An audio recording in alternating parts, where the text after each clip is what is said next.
Welcome to the Dead Pixel Society podcast, the photo imaging industry's leading news source. Here's your host, Gary Peugeot. The Dead Pixel Society podcast is brought to you by MediaClip, Advertech Printing, and Independent Photo Imagers. Hello again and welcome to the Dead Pixel Society podcast. I'm your host, Gary Peugeot, and today we're joined by Steven Schneider, who is the co-founder of Trio SEO, and Steven's coming to us from Seattle today. Hi, Steven. How are you today? Doing great, Gary. Thanks for having me on. Now, SEO is one of those topics that a lot of business owners know they have to deal with, and it's either arcane wizardry that they can't figure out, or they're doing it wrong. Plus, it's changing rapidly now with AI affecting SEO and what Google's doing and all these kind of things. If you were talking to a small business owner, what would be the first thing you would have to say to kind of start their SEO journey? Yeah, the first thing is knowing that it's not all witchcraft and wizardry. Like there actually is a lot of science and data and, proof of that matter. But, the biggest thing is just making sure that you have quality content and authority. I think that it's very easy to think that there's so much you have to do in SEO, but really it just comes back to making sure you have a good user experience on your site, you speak to them conversationally, and that you actually have some thought leadership behind your brand and your website. It's not too much. So a lot of the websites in our space, like the online photo space, I was talking to a typical photo retailer. Most of them use a white label service provider. They use a platform that kind of does their photo ordering and all kinds of things. And they kind of say, hey, we'll do this SEO for you. So it's sort of like that's their website. They don't have a lot of control over it in a lot of ways. I mean, they can add blogs and things or that. What do you think of that? I mean, I think that's great if you can ever tap into somebody who kind of facilitates a lot of that upfront work for you. I've never actually done back-end research on those sort of situations. I'm guessing you can probably just tap into their authority and really have some pretty good upside potential. But Right. even if you have the opportunity to blog, like that's a massive leg up on anybody who doesn't blog in your space. There's always going to be keyword-rich FAQs you could tackle or ICP related queries that you might want to target if it's going after a certain demographic of audience that you're trying to connect to. So the blog is definitely where my bread and butter is, and I've seen a lot of success from clients and my own personal journey through blogging. So huge advocate, obviously very biased, but yeah, I think there's a lot of potential there. So when you're talking about authority, what does that mean? It doesn't necessarily mean knowing a lot about, in our case, photography or printing. It's really how much Google and search engines think you're valuable, isn't it? It's really what they think. Bit of both. So at least from the content side, there's what's called topical authority, and you can kind of imagine it almost like an iceberg. So if you have all the snow or the ice above water, it's like your home page, your about page, kind of the must-haves of the website. But we all know what sank the Titanic. It was the ice that was below the water. And Right. so that's going to be the depth or the blog content or any other content on your site that adds to your expertise and the fact that you can actually cover a wide range of topics, knowing that you have something to offer value to clients, customers, visitors, etc. Other side of it, exactly what you said, it's going to be your domain, your backlinks, all of the other people on the web who are mentioning you and either linking to you or maybe not, but they're still talking about you to some degree and giving you almost like their personal internet vote of confidence, if you want to think about it like that. And that's almost a job unto itself, building all that piece, right? What they call backlinking. Yeah, branding in itself is a full-time job just to make sure that people are aware of who you are and you're networking and you're building allies and partnerships. But we also know just based on history, like those who do that and can do it well, obviously crush it in any space because you're just constantly top of mind for any person or Right. client that can think of you. Now, the challenge I think a lot of people have, especially in the photography space, is just keeping topics fresh because, if you are providing tips, tricks, and things like, we recently had, the July 4th weekend, so everyone's posting how to take great fireworks pictures, that sort of thing. How do you keep those kind of evergreen topics fresh? Yeah, so I think that like you always want to refresh them right before the seasonality hits. So there's always going to be evergreen topics that come and go in waves. So like 4th of July stuff, that would be good. I think that you could also tie it back to like just some newer content in that article. So if it is the 4th of July article, there's always going to be new sections or questions you could add. So like how to take 4th of July photos, whether it's foggy or sunny or rainy. Like maybe your blog doesn't touch on that, but that's a really Right. easy section to add in. So Right. kind of trying to think outside the box. Maybe it's examples of your own photos you've taken on other 4th of July's that you can say like, here's the settings I use for these photos. Like here's some good like actionable tips you could kind of tap into. Right. Other things would be like getting quotes from other people. Like Google loves when you can offer a unique insight compared to someone else's piece of content. So say you Sure. have other friends in the space and it's like go reach out to them, get ask them all the same question, get a quote from them, and then add that back to your blog and say, hey, I interviewed X number of people and here's their best go-to tip when taking firework photos on the 4th of July. So Okay. it's more about like how do you make your piece of content stand out to competitors and others in the space? And Google loves that. That's kind of what you really want to lean into. And even like I was even thinking maybe for the sake of the retailers and piece and maybe have your customers ask them to be Yeah. quoted, right? Yeah. Making your customer a That's hero. huge. That's huge. And I think the other part of it is like the trust side of things. Mhm. So not only getting their insight on how they're using the product or how they're engaging with that side of things. The Sure. other thing is just testimonials and credentials from your point of view. So, getting insight around like you and them in that relationship and getting social proof that you can then add into your content. So Mhm. that goes a long way as well. What are some of the changes that are going on right now in kind of the SEO world? Because there's the AI piece, because again, a lot of this stuff can be generated by AI, but then I think that, if you just drop into Chat GPT, write me a 400-page article about fireworks photos in the fog, you'd get one.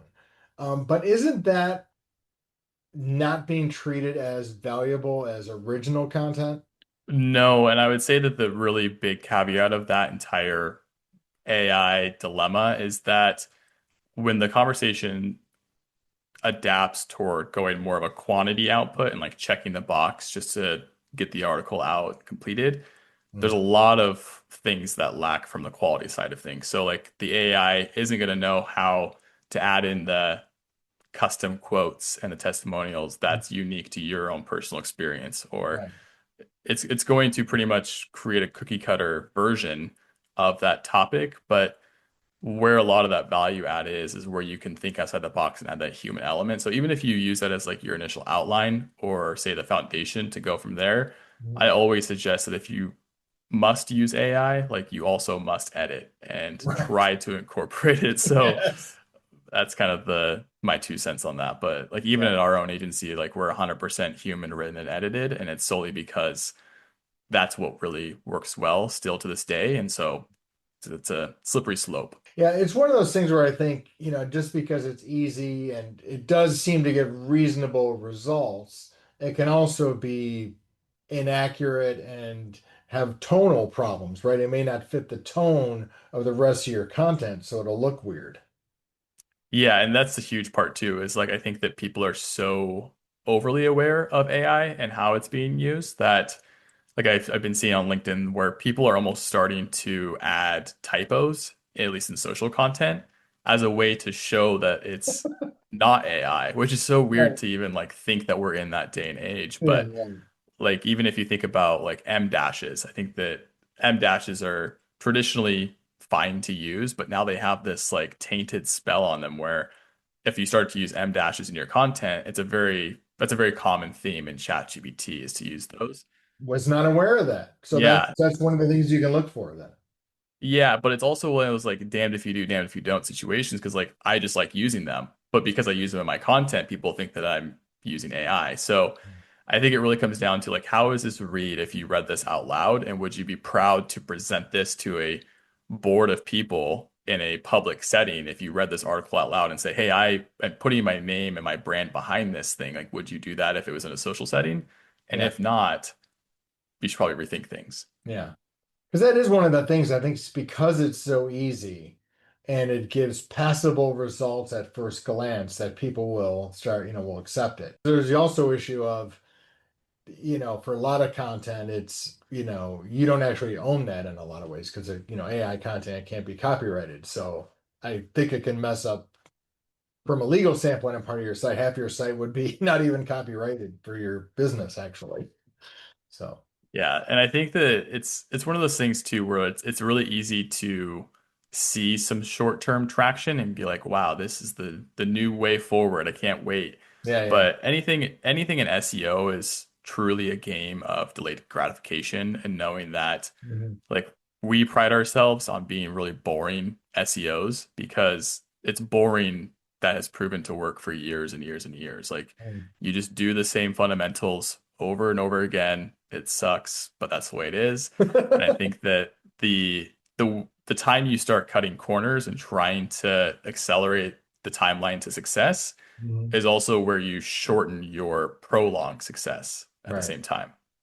So what do you think is a reasonable timeline? Let's say, for example, I'm a retailer and I've had my website up for several years. I've been taking orders from it or whatever, and I want to start adding some blog content to whatever. So let's say I'm posting a couple times a week, just basic stuff, how to put on a lens cap or why you should have a camera strap and that sort of thing. How long is it going to take before I see appreciable results from something like that? Yeah, so we work in 90-day sprints because we found that that's a really good kind of like way to structure strategy. Like 90 days is usually enough traction to where you can see some meaningful results Sure. after the second or during the second sprint per se. So in that like 3 to 6 month range.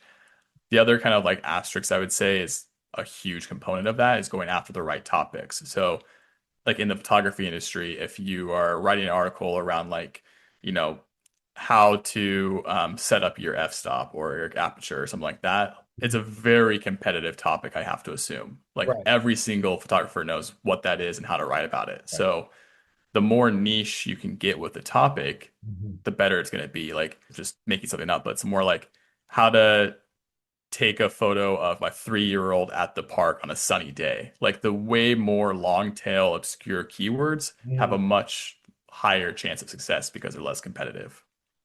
So you should be, instead of going for a broad interest in that, you could almost start narrowing that down.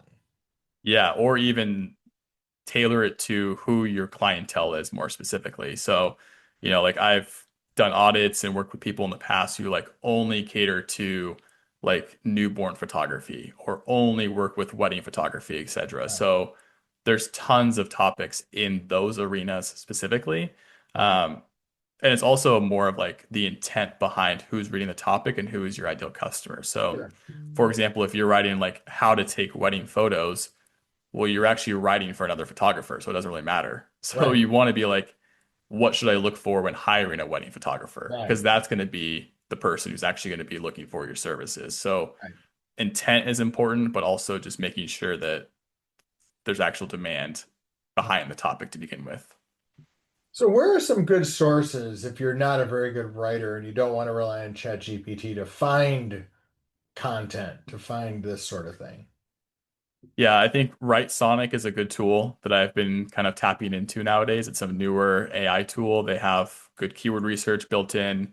They also help you build your outlines. It's pretty Mhm. much kind of like the ideal full Mhm. circle suite for people nowadays. SE Rank is good. Ahrefs is good for keyword research. Not so much for writing, but definitely can help detail outlines and get the structure in place for the content. So, I mean, there's so many like Surfer SEO is a good one. Like there, I can name dozens, but I think it's just more about like what your needs are and like where you think your Mhm. weaknesses are in that process, and then finding a tool specific to that weakness.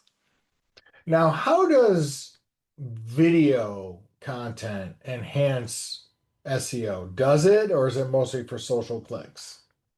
No, it definitely helps. I mean, anything that can add more value to the user at the end of the day and also act as another gateway to your content is going to be a huge win. So kind of going back to the blogging side of things, if you have a blog, well, then you realize that, oh, this blog would actually serve really well as a 30-second reel where I can just talk on, the touch points and the summarized aspects of it, add Right. in some visual examples. You upload that to YouTube, Meta, Instagram, Pinterest, especially. Like Pinterest is so good for photographers. And Pinterest is also a search engine in itself. Mhm. So like those things all feed together and then you link it back to your article, you include the video and embed it within your content. Like you kind of have now this like ecosystem Sure. within your content and that all brings Google relevance, customers, like it all ties in together. So when you're talking about Pinterest specifically, I haven't heard the word Pinterest in a while. I know, right? It seems like it's almost like eBay, right? It was super hot forever, and now it's still around and millions of people use it, but no one ever talks about it. Why is that? I think it's kind of that same thing. It's like, it had its day and age. And I think that just because it's not like trendy anymore, it's not top of mind, but it's very top of mind for some audiences and some people. Like, I think that like I used to own a site that's like majority of its traffic was generated just strictly through Pinterest and creating pins and content on that side of things. Mhm. And it's great because it is its own search engine. So the more people search for content in Pinterest, the more optimized you can create your boards and your pins. And like Mhm. if you just study Pinterest SEO, like you definitely have a leg up in your industry. And photography is like Mhm. one of the more kind of top of mind niches in Pinterest. Sure. So anybody who's not doing that, like I think that's a huge opportunity for Yeah, for well, I people. know some of my audience, they have Etsy stores, right? And they kind Yeah, of, Etsy's great too. well, they drive traffic to their Etsy stores through Pinterest, right? Because Yep. because people are visually searching for stuff and they drive it there. So that works. Yeah, I used to own a Etsy store too, and it was the same strategy. Pinterest connects to Etsy, and yeah, I love all of those like little kind of indie backdoor marketing strategies because it's not something that people usually like rave about in terms of Right. like drop shipping or running Facebook ads, and Yeah. but it still works really well, and like you can really do a lot of damage. There you go. So let's get back to the AI thing for a little bit because I keep hearing about how AI is hitting Google in the search business. And it's really impacting how valuable Google search is, right? Because they're even starting to bias their own AI results at the top of the page. So your results may actually go down under the fold because there's not as much space there because they're taking it up with their own AI results. What are your thoughts on that?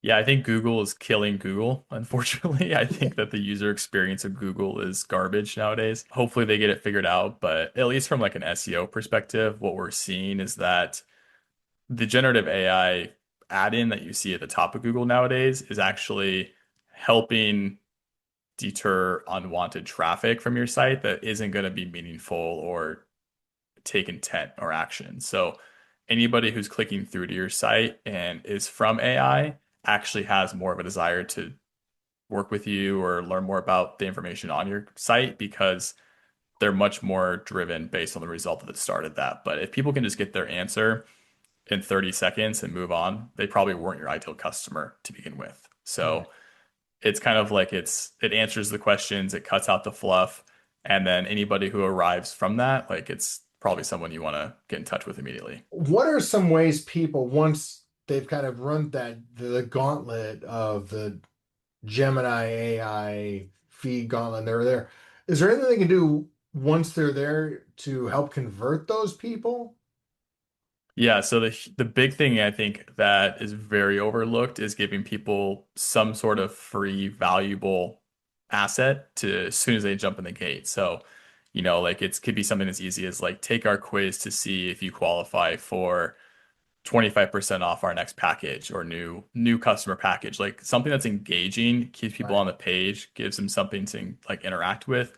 Quizzes, calculators are great. Maybe a lead magnet, like maybe it's a 50-page bundle of ways that people can rethink their next photo shoot or something Right. like that. So like things like that where like what would give somebody so much value that the next time they heard from you, it'd be ridiculous for them not to say yes to work with you. And I think like Mm. that's kind of the way you want to go about it because if you can do that, then people already feel like they've gotten so much value out of you that like the next time you throw out a number price wise, they're like, oh yeah, great. Like I already got that from the last thing you gave me. So there's no reason not to do that.